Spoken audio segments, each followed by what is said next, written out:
And when you were talking about the book on boundaries, sometimes knowing you're worthy of love is setting the boundaries and is telling the other person, here's what I need. This is what I need from you to have a relationship with you. I need to be protecting of myself in the circumstance and situation. For example, a boundary with my mom is I don't talk to her much.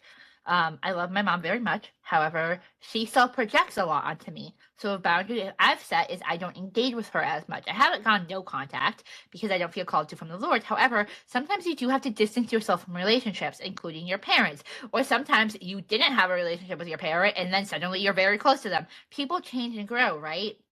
However, I acknowledge where my mom at. If she needs tons of professional help, I cannot be the one to give that to her. I cannot be the one to lead her to the Lord. However, I do pray for her regularly because I want my mom to be set free. I want her to have a healthy relationship. I want her to know that she's worth love and valuable and like she deserves the good things God has in store for her. I just can't be the one to like guide her to the water because that's just too combative for us. Because I have a lot of my mom's personality. So we just butt heads a lot. And that's okay for me to acknowledge where I'm still saying I love my mom and care for her very much. But for both of our sakes and both of our well-beings, I've gone on contact and set that boundary to protect us both. Because she's not capable of currently protecting herself. Yeah, and there's also if you have other people in the family, you're not married, so and you don't have kids, so you don't have all of that aspect. But there is a level at times one day. where, right, but there is a level at which there's other people that are also involved in that relationship. So I know a guy that he was in the U.S., but he grew up in the U.K., so his dad was in the U.K. Anyway, his dad would call at night, and he'd be on the phone for hours talking to his dad when it's evening and he's home with his spouse. And his wife was like, this has got to stop. You just spend hours and hours.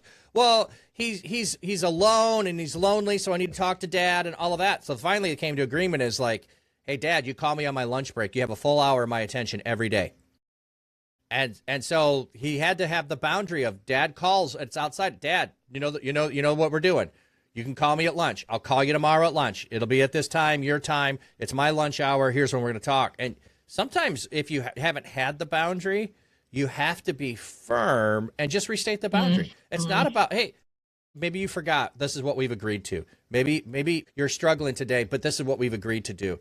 And so what I need is to uphold what we've agreed to or what I need to have agreed to. So there's those level of things that, and it really, I'll say this, is important when you're an adult with your parents as well, to have those boundary levels of this is the relationship, this is how we're going to do it, and this is what we need or I need or my family needs for us to be the healthiest we can be.